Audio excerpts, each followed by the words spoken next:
Topic का नाम है change in percentage according to dimension.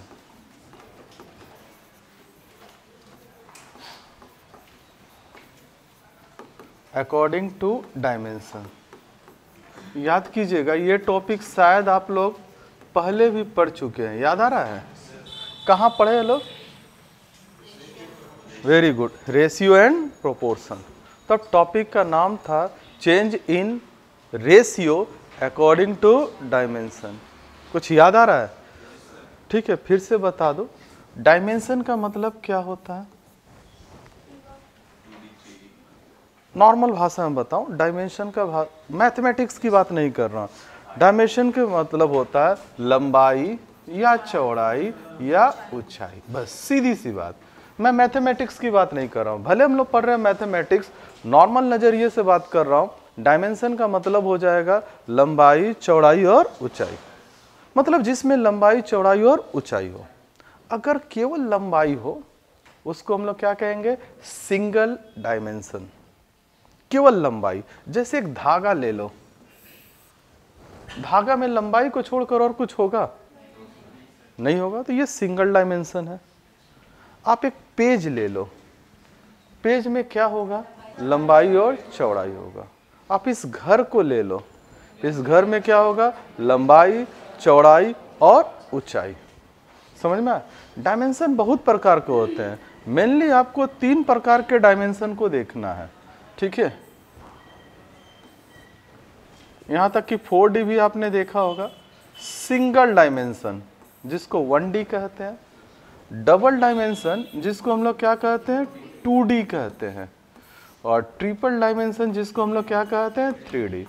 आप लोग देखे होंगे सोशल मीडिया पर कोई बहुत ऐसा चित्रकारी अच्छा करता है, 4D के में भी करता है, ठीक है ना? तो वो सोचेंगे कि सर ये क्या हो जाएगा? लंबाई, चौड़ाई, ऊंचाई और गहराई, ऐसे बहुत सारे मिल सकते हैं। डायमेंशन को हिंदी में आयाम कहा गया है, ठीक है? तो हम लोग को 3 ही पढ़ना है, सिंगल, डबल और ट्रिपल। तो आपको ऐसे नहीं बोलेगा धागा है तो सिंगल डायमेंशन है, कॉपी का पेज है तो डबल डायमेंशन है, ये घर है तो ट्रिपल डायमेंशन है। वो मैथमेटिकल टर्म यूज करेगा, और मैंने उसके पहचान की तरीका बताया था। किसी भी प्रकार का वॉल्यूम है, याद है ना?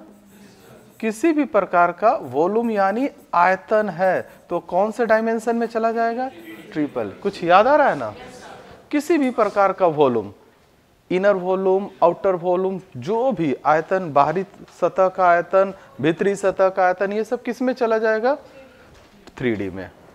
किसी भी प्रकार का एरिया हो, एरिया मतलब क्षेत्रफल, ये किस में चला जाएगा?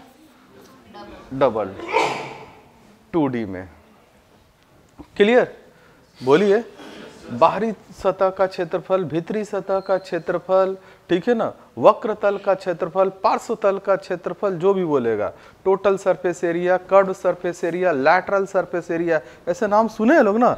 आप वो सब मत देखिएगा, आप उसमें देखिएगा एरिया लगा हुआ है ना, बस, ठीक है ना? उसमें एरिया लगा है, ठीक है? और इनको छोड़कर other than area and volume, इनको छोड़कर जो कुछ भी मिलेगा वो किस में चला जाएगा?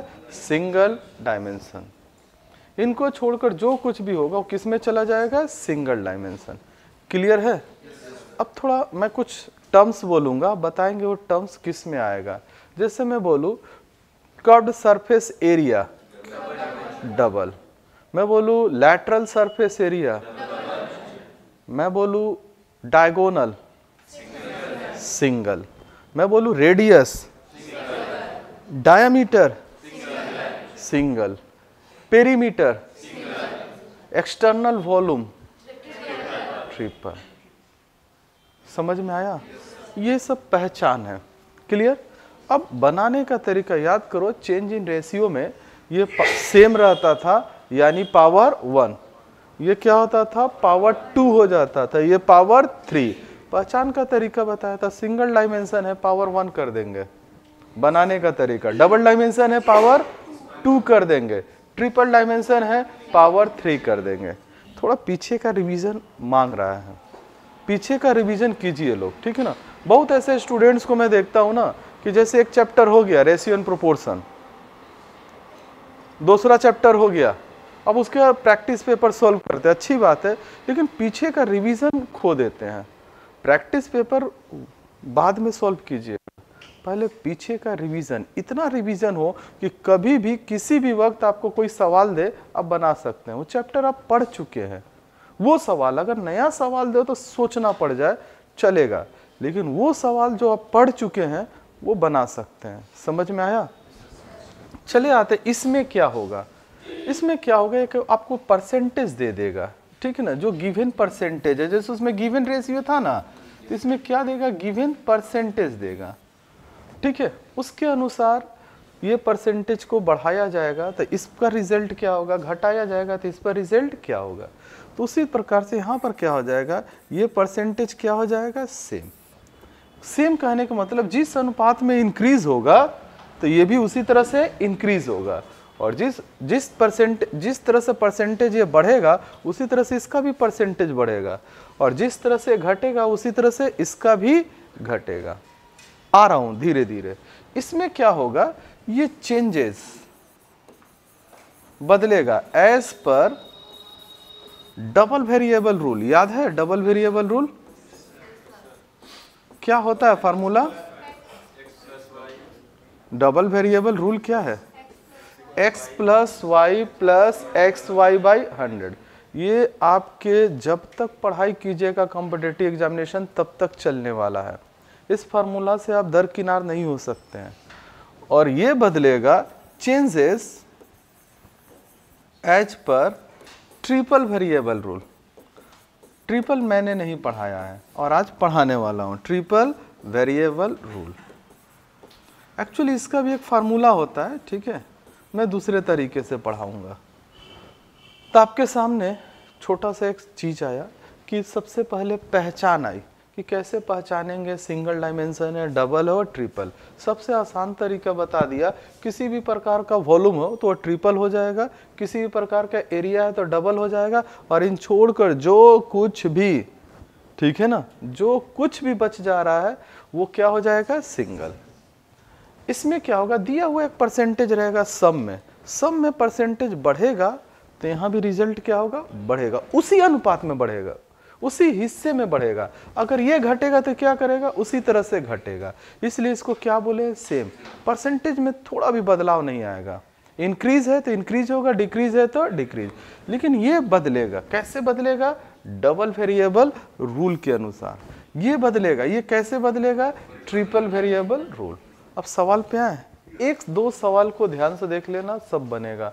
यही सवाल माध्यमिक में जब आता था, ठीक है ना, तो काफी लंबा चौड़ा हो जाता था।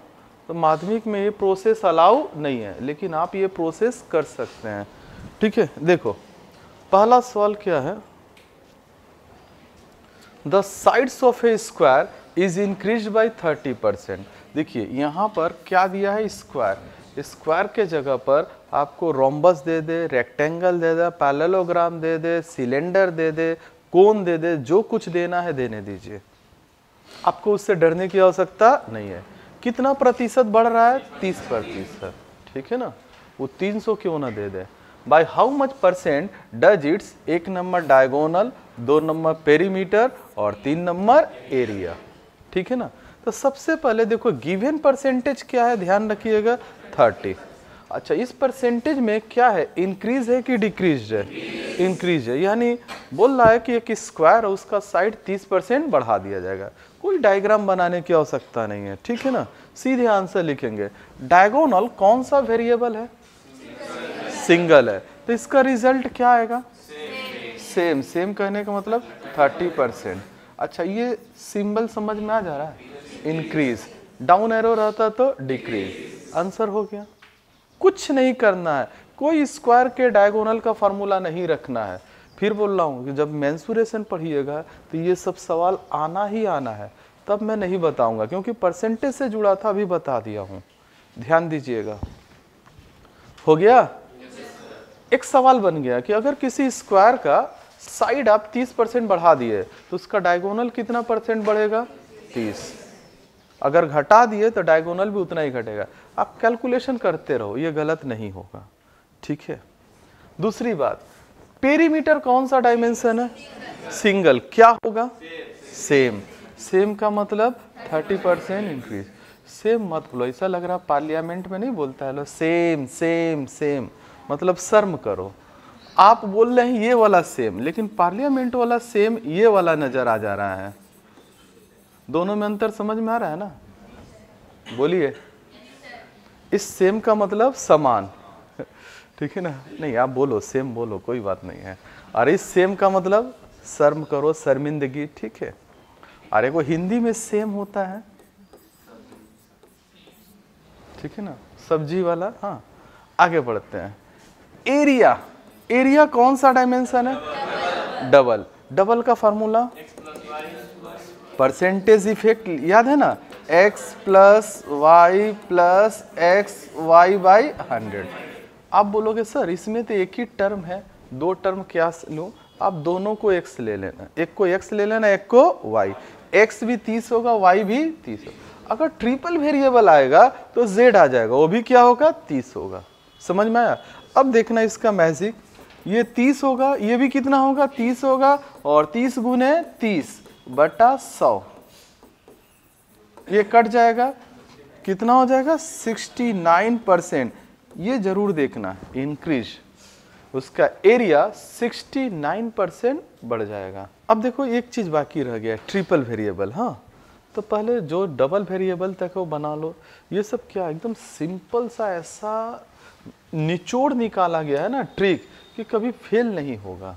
अगला क्वेश्चन में आप 1 नंबर और 2 नंबर बनाइए, 3 नंबर मैं बता रहा हूँ। बन गया? 1 और 2 बना? देखो 1 का आंसर क्या आया? 20% का कोई मतलब नहीं है, उसके साथ इंक्रीज या डिक्रीज। आपके माँ बोली कि जाओ बाजार से 1 किलो मूंग दाल लेकर आओ, आप जाकर बोले मूंग दाल दीजिए 1, ये हमारे जैसा आदमी रहेगा वो दाना उठा कर दे देगा।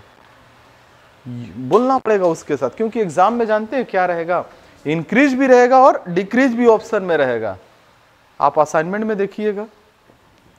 तो बोल रहा था radius of A sphere. Sphere जानते हैं लोग ना, गोलक, एक प्रकार का फुटबॉल समझ लो।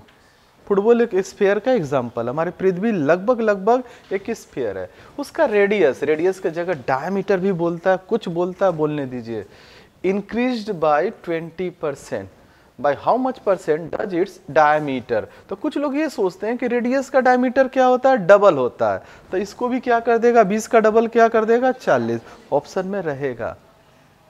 और बोलेगा कि वाह क्या दिमाग लगाए, अपने आप की शाबाशी देगा, वाह क्या, अपना पीठ थपथपाएगा, वाह क्या दिमाग लगाए। रेडियस 20% बढ़ रहा है तो डायमीटर कितना परसेंट बढ़ रहा है? 40। तो एक आंख से एक कोस देखते हो तो 2 आंख से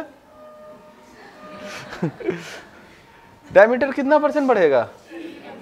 20% इंक्रीज। डायमीटर भी 20% ही बढ़ेगा, वो 40% नहीं होगा। भले रेडियस का डायमीटर, ठीक है ना, डबल होता है, ठीक है, वो अपने आप इफेक्ट आ जाएगा। सरफेस एरिया कितना होगा? अच्छा, अब यहाँ इंक्रीज लिखा है ना, तो ऑप्शन में तब ये इंक्रीज लिखने की आवश्यकता नहीं है, ठीक है। तो सरफेस एरिया क्या होगा? बोले 44% होगा ना। तो अब देखो आप क्या लिखोगे? 20 प्लस 20 प्लस 20 गुने 20 बटा 100 हो गया। देखो ये ऐसा डेटा देगा कि आपके लिए सहूलियत है। कितना हो जा रहा बताओ तो? 44%। चलो मैं इंक्रीज लिख देता हूं। ये सब सवाल खूब आता है। बोल रहा है कि एक स्फीयर है, उसका अगर रेडियस हम 20% बढ़ा देते हैं तो एरिया कितना बढ़ जाएगा? एरिया कितना बढ़ेगा? 44%। समझ में आया? अब यहां से आपकी एक ड्यूटी बनती है अलग से, जो लड़का ये अलग से कर लेगा उसके लिए सब कुछ अच्छा होगा। देखो कैसे सोचते हैं। मान लो 10% बढ़ रहा है, याद है ना, इंक्रीज, यही है तो बोलो। जैसे 10% का इंक्रीज हो रहा है जो भी, तो आप क्या ले रहे हैं? 10 प्लस 10 जोड़ 10 गुने 10 बटा 100 ले रहे हैं ना। रिजल्ट क्या आ रहा है? 21%। समझ में आया? आ रहा है ना? तो 10% एरिया में, ठीक है ना, ठीक है, कैसे हो रहा है 21%। तो आप इस चीज को ऐसे भी बोल सकते हैं, अगर 10 और 10 ये कितने को देगा? 21। बोल सकते हो ना? अच्छा बोलो तो 20 और 20 कितने को दिया है? 44। कुछ कुछ डेटा याद रखना। 10% ये कितना हो जाएगा? 21। 20% ये कितना होगा? 44। अभी आया है ना? चलो ये भी डेटा आया है। 30% कितना होगा? आप देखोगे, इतनी प्रैक्टिस करोगे कि ये डेटा एग्जाम में याद रहेगा, टिक लगा दोगे। एक बात हमेशा याद रखना, जो सीजीएल क्वालिफाई करते हैं वो सारे सवाल नहीं बनाते हैं। बहुत ऐसा सवाल होता है कि डायरेक्ट वो टिक लगा देते हैं, डायरेक्ट टिक लगा देते हैं, लेकिन वो बोलते हैं कि हम 50 में 50 पाए, ये अच्छी बात है, बहुत लोग पाते हैं। लेकिन ये उनको बताना चाहिए कि इतनी प्रैक्टिस कर लोगे ना, इतनी प्रैक्टिस कर लोगे कि क्वेश्चन दिखाई देने लगता है, ऑप्शन दिखाई देने लगता है। आप जैसे मेरे यहाँ जीआई का टेस्ट दिए हैं तो देखो ना कि कुछ सॉल्व करने की आवश्यकता थी, कुछ ऐसे भी क्वेश्चन है डायरेक्ट आंसर, वही प्रैक्टिस है।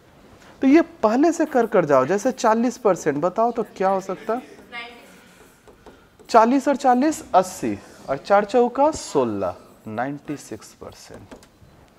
50% 125 होगा ना? ऐसे दिमाग में रखना कि 50 और 50 100 होता है, 5वां 25, और सीधे 100% याद रखना।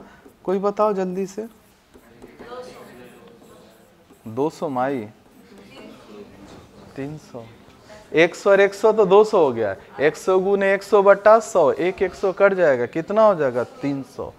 इसका मतलब जानते हैं, अगर रेडियस 100% बढ़ गया, इसका मतलब रेडियस 2 गुना हो गया। 100% बढ़ने का मतलब 2 गुना हो गया। 50% बढ़ने का मतलब 1.5 गुना हो गया। मेरी बात समझ में आ रही है? जैसे मान लो ये रेखा है 10 सेंटीमीटर, थोड़ा समझना, बढ़कर कितना हो गया? 15। हुआ कि नहीं हुआ? 50% बढ़ गया। 10 का आधा क्या होता है? 5। 50% बढ़ गया, या 1.5 गुना हो गया। आप 50% इंक्रीज बोलो, या 1.5 टाइम्स बोल सकते हो कि नहीं? समझ में आया? ये सबको दिमाग में रखना होगा, क्योंकि आप ऐसे तैयारी कर जा रहे हो, एग्जाम ऐसे दे रहा है। क्लियर? उसी तरह से अगर ये 10 सेंटीमीटर है और ये 20 सेंटीमीटर हो गया, तो आप इसको क्या बोल सकते हैं? 100%, या 2 टाइम्स। क्या बोलना पड़ेगा? 2 गुना हो गया कि नहीं? 10 से 20 का संबंध क्या है? 2 टाइम्स। तो आपको ऐसे बोल सकता है, रेडियस 2 टाइम्स हो गया, एरिया क्या हो जाएगा? 3 टाइम्स। 100 से कितना हो गया? 300। मेरी बात समझ में आई है? कहाँ प्रॉब्लम है? ये 100% बढ़ने का मतलब क्या? 2 गुना हो गया। ठीक है, आगे बढ़े। आपको ये डेटा याद रखना है, ये दिमाग में रख लेंगे। 10% का मतलब 21 हो जाता है, ऐसे याद रखें। 10% बढ़ना का मतलब 21, 20% बढ़ने का मतलब 44। ये सब खूब चलेगा, यही सब ट्रेंडिंग है। हाँ, आप देखते हैं ना YouTube, trending song, trending video, हर जगह ट्रेंडिंग शर्ट, ट्रेंडिंग ड्रेस क्या चल रहा है, ठीक है ना? कौन सा ड्रेस ट्रेंड में है, पता चला इस बार इस सीरियल का ड्रेस ट्रेंड में है, ठीक है ना? उस सीरियल का ड्रेस ट्रेंड में है, वैसे ही चलते रहेगा, ठीक है ना? कभी मंजुलिका का ड्रेस ट्रेंड में लगाओ, तब ना मजा आएगा। नेक्स्ट सवाल पे आते हैं। ये वॉल्यूम, वॉल्यूम कौन सा डायमेंशन है? देखो ध्यान से, वॉल्यूम, वॉल्यूम ट्रिपल है। फिर बोल रहा हूँ, ट्रिपल का भी एक फार्मूला है, उसमें XYZ आएगा। लेकिन कोई भी टीचर देखना, अगर अनुभवी होगा वो इसको नहीं बताएगा, क्योंकि लंबा हो जाएगा। जैसे x plus y plus x y by 100 है ना, तो x plus y plus z plus x y by 100 होगा, वाई जेड बाई 100 होगा, जेड एक्स बाई 100 होगा, काफ़ी लंबा होगा। और एक सिंपल तरीका बता रहा हूँ, मान लो कोई भी चीज़ अपने आप में कितना % होता है? 100। ये चीज़ आप इसमें भी इस्तेमाल करते थे, डबल वेरिएबल में भी, लेकिन डबल वेरिएबल वाला अच्छा है, x plus y plus x y by 100। इसको ट्रिपल वेरिएबल है, पहले समझ लो 3 बार लिखना है, ट्रिपल वेरिएबल है ना 3 बार। मैं इसको इसलिए बता रहा हूं क्योंकि हो सकता है आगे चलकर आपको चौपल वेरिएबल दे दे, डबल दे दिया, ट्रिपल दे दिया, चौपल भी तो दे सकता है, टेट्रा 4 वेरिएबल्स दे सकता है ना, 5 भी देगा तो आप तैयार रहेंगे, क्योंकि आपने 2 का फॉर्मूला याद किया, 3 का, अब 4 का फॉर्मूला खोजो। समझ में आया? फिर अब खोजने की आवश्यकता नहीं है, अगर आप इस फॉर्मूला का यूज कर रहे हैं तो 4 दे दिया तो एक बार और लिख देंगे। समझ में आया? अब देखो नीचे हमेशा क्या लिखेंगे 100, हमेशा नीचे क्या होगा 100। अच्छा कोई भी चीज, ठीक है ना, मान लो पेंसिल की लंबाई 10 सेंटीमीटर है, अगर इसको मैं 100/100 से गुना करूंगा, इज देयर एनी प्रॉब्लम? नहीं ना। अगर पेंसिल की लंबाई बढ़ रही है तो इसमें जोड़ देंगे जो परसेंटेज बढ़ रहा है, अगर घट रहा है तो इसी से घटा देंगे, नीचे वाले में कोई चेंजेज नहीं आएगा। पेंसिल की लंबाई 10% बढ़ गई तो आप इसमें 10 जोड़ दो, ऑटोमेटिकली आंसर आ जाएगा 110। समझ में? 11 आ जाएगा, 10 सेंटीमीटर माने है ना। अगर पेंसिल की लंबाई 10% घट जाएगी तो ऑटोमेटिकली आंसर आ जाएगा 9, 1%, ठीक है ना, 10% घट रहा है। मेरी बात समझ में आ रही है? फिर से बोल रहा हूं, किसी भी चीज की लंबाई जो बढ़ रही है घट रही है, कुछ भी चीज बढ़ रहा है घट रहा है, उसकी मात्रा, उसका वैल्यू बढ़ रहा है घट रहा है, तो हमेशा ऊपर में देखते हैं, ठीक है। अब देखो क्या होगा, पहले बताओ तो ये बढ़ा है कि घटा है? कितना परसेंट? 20, तो ये कितना हो जाएगा 120। ये कितना हो जाएगा? ये भी कितना हो जाएगा 120। थोड़ा ध्यान देना, अगर घटता तो कितना लिखते हैं 80, आगे चलकर ऐसे ही बोलेगा, ये 20% बढ़ गया, 10% घट गया, 30% बढ़ गया, जैसे भी बोलेगा उसकी मर्जी, वो चाहे जैसे बोलेगा। समझ में आया? धीरे धीरे अब देखो, 1 0 1 0, 2 शून्य कट गया, 1 0 कटा ना। थोड़ा ध्यान दो, कोई गड़बड़ी नहीं, इसको काटने की कोशिश, नीचे 10 100 1000 होने पर काटने की गलती मत करना, क्योंकि वो आंसर लाने के लिए है। 12 3 बार दिखाई दे रहा है ना, 12 का क्यूब क्या होता है? 1728। मैंने आपको बोला था 25 तक क्यूब तैयार कर लो, याद है ना, फर्स्ट क्लास से याद कर लो, वो लगेगा, आज नहीं तो कल लगेगा। देखो आज 12 का क्यूब लगा, नहीं तो 12 गुने 12 गुने 12 करते, समय बर्बाद होता। 10 से भाग देने का मतलब 1 दशमलव, 172.8। अभी बैठो, पिक्चर अभी बाकी है, ठहरो, सब्र करो, ठीक है ना। आप कितना लेकर चले थे? 100, आपको मिला कितना? 172.8। ज्यादा मिला कि कम? ज्यादा। क्यों मिला? बढ़ा है, तो आप लिख सकते हैं 72, आंसर लिख रहे हैं 100 से 172 कितना है? अधिक, 72.8% इंक्रीज। ये आपका आंसर हो जाएगा, ये आपका आंसर हो जाएगा। समझ में आया? 100 लेकर चले थे, 172.8 आ गया, इसका मतलब आपका बढ़ गया 72.8। आप 100 इसमें से घटा दो, सिंपल सा ट्रिक है, यहाँ फार्मूला की कोई आवश्यकता नहीं है। फार्मूला लगाओगे तो फिर अगला में अगर 4 दे दिया तो फिर परेशानी हो सकता है। अच्छा मान लो इन केस ये घटते घटते ये घट रहा होता, 72.8 आता, हम लेकर क्या चले 100, आया कितना 72.8, तो घटा कि बढ़ा? तो कितना घटा, इसमें से घटा देंगे। हमेशा देखो, अगर 172 आया था, ज्यादा आया था, तो इसमें से 100 को घटाएंगे, अगर कम आ गया तो 100 से इसमें से घटाएंगे। आप दिमाग में बैठा, इन दोनों को घटा देना है, बस इन दोनों को घटा देना है। अगर ज्यादा आ रहा है तो इंक्रीज हो रहा है, और कम आ रहा है तो डिक्रीज हो रहा है। समझ में आया? कोई प्रॉब्लम? ये है ट्रिपल वेरिएबल। देखो हमेशा एक स्टेप आता है कि ऐसा चीज को पकड़ते हैं कि जितना भी घुमाएगा हम तैयार रहेंगे, जितना भी घुमाएगा हम तैयार रहेंगे, ठीक है ना। आगे नेक्स्ट क्वेश्चन थोड़ा समझा दो। Successive discount percentage. सक्सेसिव का मतलब होता है क्रमिक, एक के बाद एक। आपके दुकानदार ने बोला आइए सर आज हम लोग 30% का डिस्काउंट ऑफर कर रहे हैं। बाहर लिखा हुआ था 30% डिस्काउंट। उसके बाद हम लोग 20% का डिस्काउंट अलग से देंगे अगर आप 10,000 रुपया से ज़्यादा की खरीदारी कर रहे हैं। देखना ऐसे शॉपिंग कॉम्प्लेक्स में होता है ना। अच्छा, उसके बाद सर अगर आप क्रेडिट कार्ड से पे कर रहे हैं तो और एडिशनल कितना मिलेगा? 10। आपके मन में क्या आया? 30, 20, 50 और 10 60%। कैलकुलेशन करोगे 50 नहीं आएगा, ये 50 भी नहीं आएगा। This is called successive. और आप जो निकालेंगे एक बार में, दिस इज कॉल्ड फ्लैट। देखते हो ना, फ्लैट डिस्काउंट।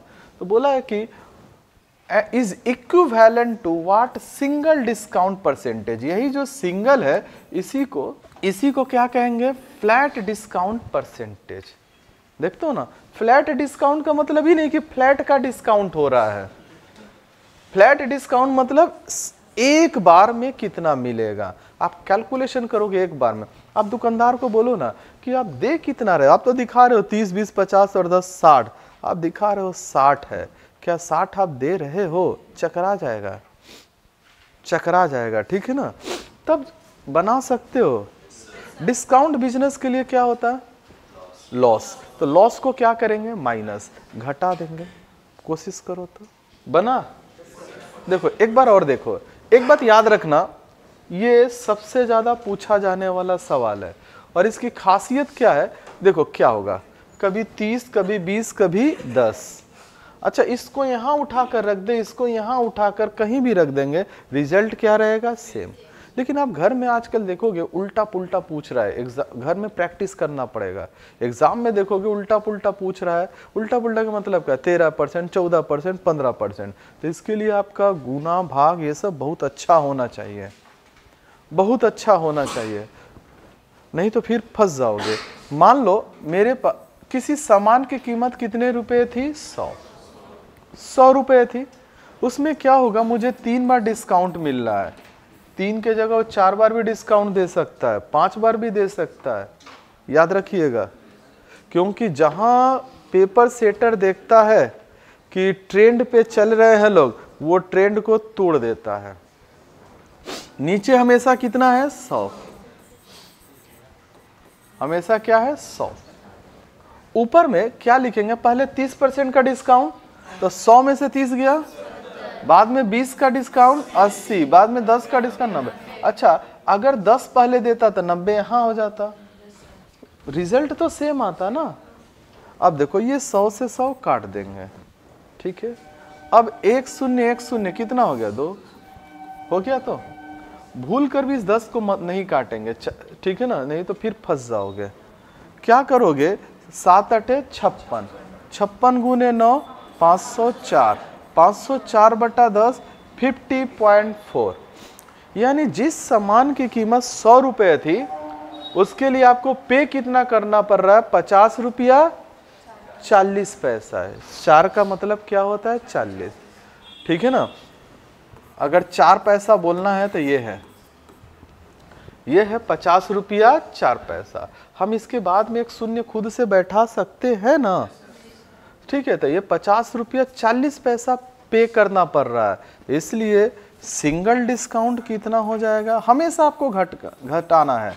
सिंगल डिस्काउंट क्या हो जाएगा? 100 में से 50.4 घटाएंगे ना, 49.6%।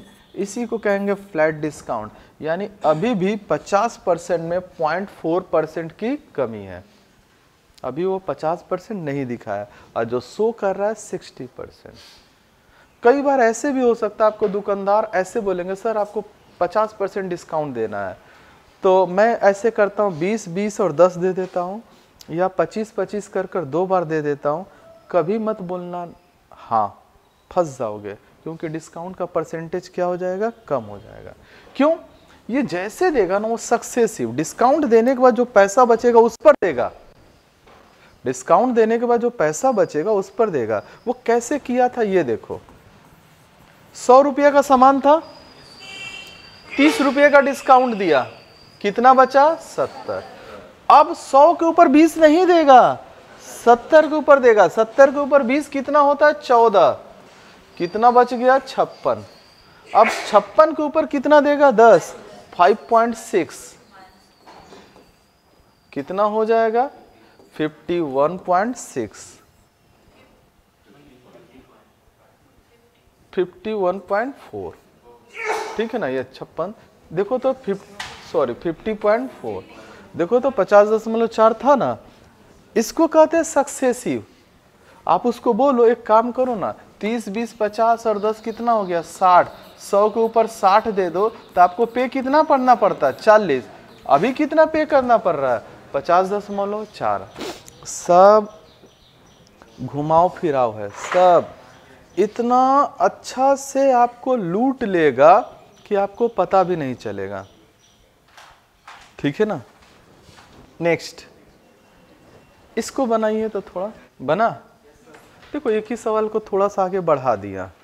बोला क्या, the sides of a rhombus. Rhombus जानते हो लोग, रोम्बस जानते हो लोग, किसे कहते हैं बर्फी को। रोम्बस जो रोम में बस चलती है उसको क्या कहते हैं, रोम्बस, ठीक है ना। रोम में चलने वाले बस को क्या कहते हैं, रोम्बस, ठीक है ना। और कुछ नहीं है। रोम्बस की आकृति इन्होंने बहुत अच्छा बताया, बर्फी के तरह होती है। काजू बर्फी हल्दीराम का याद करो, ठीक है ना। उसे नहीं है तो जाओ यहां से खरीद कर ला, मैं दिखा दे रहा हूं। यहां देखो सवाल पर, ठीक है। मैं फिर बोल रहा हूं, नाम कुछ भी हो, XYZ कितना भी डरावना क्यों ना हो, ठीक है ना, नाम बड़ा बड़ा डरावना होता। देखोगे हिंदी में बड़ा अच्छा है, समबाहु त्रिभुज, समान बाहु वाले त्रिभुज, ठीक है ना, अच्छा लग रहा है हिंदी में। अंग्रेजी में है इक्विलेटरल, आइसोस्केल्स और स्केलिन। हिंदी में समबाहु, सम द्विबाहु और क्या है विषम बाहु। ऐसा लग रहा है रावण बोला सम बाहु को बुलाया जाए, सम द्विबाहु को बुलाया जाए, सम विषम बाहु को बुलाया जाए। जाओ राम लक्ष्मण को उठा कर लेकर आओ। देखना राक्षस लोग का नाम ऐसे ही रहता था, ठीक है ना, बाहुबली थोड़ो है। Increases by 50%। What will be the ratio between the increase percentage in area and increase percentage in perimeter of the rhombus. कुछ नहीं, आपसे क्या बोला है, एरिया और किसका पेरीमीटर। पेरीमीटर कौन सा डायमेंशन है बताइए, तो सिंगल में रिजल्ट क्या आएगा 50% होगा ना, सेम होगा। एरिया कौन सा डायमेंशन है, डबल। डबल में क्या होगा 50, 50, 100 और 5 गुने 5 125। डायरेक्ट याद रखते हो तो ये सब कैलकुलेशन से समय बचेगा। ये रेशियो निकालना है तो 5:2। अब थोड़ा ध्यान देना, मान लो आप पढ़ कर गए, ये आपके दिमाग में ये सेट है 5:2। एग्जाम में थोड़ा सा क्या करेगा, बोलेगा what will be the ratio between the increase percentage in perimeter and increase percentage area. आप खुश हो जाओगे, टिक लगा दोगे 5:2। मतलब लगाना था लड़की सिंदूर लड़की के मांग में, लगा दिए पंडित जी के मांग में, खुश होकर, ठीक है ना, गड़बड़ हो जाएगा, ठीक है। 5:2। इसलिए एग्जाम में सवाल बहुत तेजी से पढ़ना पड़ता है और बहुत तेजी से समझना पड़ता है। इसलिए ये कब पॉसिबल है, जो मैं स्टडी मटेरियल देता हूँ, मैं फर्स्ट क्लास से बता रहा हूँ कि 20 सवाल कम से कम 2-3 बार पढ़ कर आओ। बोलना क्या चाहता है, अगर सवाल ही समझ में नहीं आती है तो आप मुझसे पूछेंगे कि सर ये हमको सवाल थोड़ा समझा दीजिए ना, बोलना क्या चाह रहा है, ठीक है। एग्जाम में बहुत तेजी से सवाल पढ़ना पड़ता है, ठीक है ना। जैसे इंग्लिश का पैसेज करोगे तो बहुत तेजी से। एकेडमिक में क्या होता था, सर बताते एक बार पैसेज पढ़ेंगे, एक बार क्वेश्चन आंसर पढ़ेंगे, फिर पैसेज पढ़ेंगे, आंसर ढूंढेंगे। यहाँ ऐसे नहीं, एक बार में पढ़कर आंसर ढूंढना होगा, इतना दिमाग को शार्प रखना होगा। एक बार में पढ़ो और आंसर ढूंढो, तब जाकर, नहीं तो समय कहाँ है। बैंक पीओ के अगर पेपर में बैठोगे तो अंग्रेजी में अधिकतर पैसेज भर देगा, तब क्या करोगे, 6-6, 7-7 पैसेज देता है, वो बड़ा बड़ा पैसेज देगा, वो डिफिकल्ट वर्ड देगा, सिनोनिम्स तैयार होगा तब ना करोगे। वर्ड्स पावर होगा तब ना करोगे, तभी मैं वर्ड्स पावर सब तैयार करवा रहा हूँ, ठीक है। अगला क्वेश्चन, इसको बनाओगे? चलो मैं समझा रहा हूँ, कहीं से तो एक जगह से तो आंसर मिला 8:5। अब थोड़ा इसको ध्यान से समझना, सवाल क्या है। ये सिंगल वेरिएबल है, याद है सिंगल वेरिएबल पढ़ाया था। सिंगल वेरिएबल क्या था, अगर किसी वस्तु का मूल्य बढ़ा दोगे, ठीक है ना, तो उसके कंजम्पशन में कितने प्रतिशत की कमी होगी, कि खर्च वही बना रहे, याद है ना, बोलिए। आप पढ़ोगे कितना नंबर सवाल है सिंगल वेरिएबल, देखो तो 4 और 5, 4 और 5 देखोगे। सिंगल वेरिएबल की एक पहचान है कि किसी वस्तु का मूल्य, सपोज चीनी उसमें था, चीनी का मूल्य 25% बढ़ गया, खर्च घटाना पड़ेगा, कंजम्पशन घटाना पड़ेगा, ताकि खर्च कल जितना रुपया का होता था आज भी उतना हो, यानी एक्सपेंसेस रिमेन्स कांस्टेंट। ये टर्म याद है? अरे ऐसा ना बोलो। देखो, the price of wheat increases by 60%, गेहूं के मूल्य में 60% की वृद्धि हो गई। A man decreases it's consumption such that expenditure remains same. उस आदमी ने अपना कंजम्पशन क्या कर दिया, घटा दिया, ताकि कल जितने रुपए का गेहूं आता था आज भी उतने ही रुपए का गेहूं आएगा। तो एक प्रश्न यहाँ बनता है कि कंजम्पशन किस अनुपात में घटा। देखो ये सवाल एक लाइन में लिख देंगे, डायरेक्ट एक लाइन में लिखेंगे 8:5 आंसर हो जाएगा, लेकिन मैं थोड़ा इसका डिटेल्स में जा रहा हूँ, वैसे एग्जाम में बनाना नहीं, आपको समझाने के लिए बता रहा हूँ। तो सबसे पहले यहाँ एक प्रश्न बनता है ना कि कंजम्पशन किस अनुपात में घटाया गया। मेरी बात समझ में आ रही है ना? यहीं पर एक पूछ सकता है कि गेहूं का मूल्य 60% बढ़ गया, ठीक है ना, कंजम्पशन को किस अनुपात में घटाया जाए, किस परसेंटेज में घटाया जाए कि कल जितना खर्च होता था आज भी उतना ही खर्च हो। कैसे पता चला? Expenditure remain same. अब बता सकते हैं कितना परसेंट घटाना होगा? 40%। हाँ, वेरी गुड, 37.5%। अरे आपको सिंगल वेरिएबल पता नहीं है? सिंगल वेरिएबल का फॉर्मूला क्या है बताओ तो? सिंगल वेरिएबल का फॉर्मूला क्या है? 100 into x, 100 plus minus x. यहां पर x कितना लोगे? 60। प्लस लोगे कि माइनस? प्लस। हमेशा स्टेटमेंट पर देखते हैं, इंक्रीजेस बाय 60%। सब लिखाया था, पीछे का कॉपी खोलना पड़ेगा मुन्ना। खाली किताब खोलकर फूल देखते हो कि कौन कौन सा फूल मिला था, ठीक है। किताबों खोलकर देखो, 100 गुने 60 बटा 160 कट गया, ठीक है ना। 2 तिहाई 6, 2 अठे 16, 4 दूना 8, 4 से 25, 75/2। 75/2 का मतलब 37.5%, 37.5% घटाना पड़ेगा।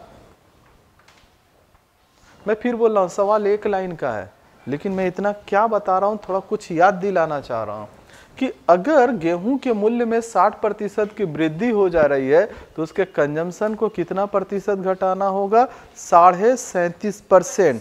तब जाकर ये वाली बात बनेगी, कल जितने रुपए का खर्च होता था आज भी खर्च उतने ही रुपए का होगा। समझ में आया? अब देखो, अब यहां से एक चीज बोलो, बोल रहा है प्रीवियस और प्रेजेंट कंजम्पशन का रेशियो पूछा है, ठीक है। तो यहां मैं लिख रहा हूं प्रीवियस, प्रीवियस माने पहले का, और यहां मतलब प्रेजेंट। प्रीवियस हमेशा 100 लेंगे, क्या लेंगे? 100। मतलब पहले 100 केजी गेहूं आया करता था, अब कितने की कमी हो गई? 37.5। 37.5 को आप एक काम कर सकते हैं, 6.5, ठीक है ना। आप ये ना लिखकर सीधे 75/2 लिख दो, अच्छा रहेगा। मेरी बात समझ में आई है? सीधे आप क्या लिख दो? 75/2, इससे जल्दी बनेगा। अब देखो ये 100 हो गया, 200 में से 75 गया, 125/2। चाहो तो काट दो, 25 से 4 बार में, 25 से 5, 4 दूना 8, 8:5। ये बता रहा है कि पहले 8 केजी गेहूं लगता था, अब कितना लग जाएगा? 5। कल अगर 8 केजी गेहूं आता था तब कितना होगा? 5। फिर बोलना एग्जाम में ऐसे नहीं बनाना है, हालांकि ये भी शॉर्ट ट्रिक है, लेकिन कुछ चीजें ऐसे होती है कि फैलाने से बढ़ जाती है लेकिन आसान हो जाती है। कैसे बनाना है, पहले माना कि कंजम्पशन कितना था 100, प्राइस कितना था 100, उसी से कंजम्पशन निकाल रहे हैं। ये भी कहाँ से आ रहा वो भी दिखा दूंगा। बनाने का तरीका क्या है, मान लो कि पहले जो आपका गेहूं का खपत था, ठीक है ना, या गेहूं का जो मूल्य था कितना था बताओ 100, गेहूं का मूल्य कितना था 100, गेहूं के मूल्य में कितने प्रतिशत की वृद्धि हो गई 60, अब कितना हो जाएगा 160, ये कट जाएगा 8:5, ठीक है ना। लेकिन ये चीज कहां से आया अभी आपके दिमाग में नहीं आएगा। एक चीज बता रहा हूं, इसको समझो, इसको मिटा रहा हूं, इसको ध्यान से समझना। ये चीज कहां से आया, आप एक छोटा सा फॉर्मूला लिख लेंगे, P1C1 equal to P2C2। P1 का मतलब प्राइस और C1 का मतलब कंजम्पशन, P2 का मतलब प्राइस, ये पहले का प्राइस है और ये बाद का प्राइस है, ठीक है ना। क्यों, ये भी कहां से है वो भी बता दे रहा हूं। मान लो गेहूं का मूल्य 50 रुपया किलो है, कैसे है बोलो ना सभी लोग, और 10 किलो गेहूं आता है, कितना रुपया खर्च हुआ, सुनाई नहीं दिया, 500। 500 कैसे आया, किसको किसको गुना किया, 50 रुपया क्या था प्राइस, 10 केजी क्या था कंजम्पशन। कल अगर 500 खर्च हो रहा था, आज भी कितना खर्च होना चाहिए 500। आज अगर गेहूं का मूल्य 25 रुपया कर दिया जाए, घटा दिया जाए, या 100 रुपया कर दिया जाए, बढ़ा दिया जाए, तो इधर भी कितना आना चाहिए 500 ही आना चाहिए, आना चाहिए ना। तो इसलिए एक फार्मूला बन गया P1C1 इक्वल टू P2C2, ठीक है ना। अब आपको निकालना क्या है, C1/C2, कंजम्पशन का ही निकालना है ना। C1 मतलब पहले का और C2 मतलब बाद का। तो अब देखो बता सकते हो क्या मिलेगा, C1/C2 तो क्या मिलेगा P2/P1 मिलेगा ना। अब देखो प्रीवियस प्राइस क्या था 100, अब नया प्राइस क्या हो गया 160, 8:5 आया कि नहीं आया, 8:5 जल्दी बन जाएगा। अच्छा कितना प्रतिशत घट रहा है ये सब निकालने की आवश्यकता बता दे रहा हूं कि कल अगर मान लो गेहूं का मूल्य 50 रुपया था, आप 10 केजी लेकर आए तो 500 का लेकर आए। आज अगर गेहूं का मूल्य 100 रुपया है तो कितना केजी लेकर आएंगे 5, अभी भी तो 500 का ही सामान लाएंगे ना। तो कहीं ना कहीं ये P1C1 है और कहीं ना कहीं ये P2C2 है। समझ में आया, बोलिए। चलो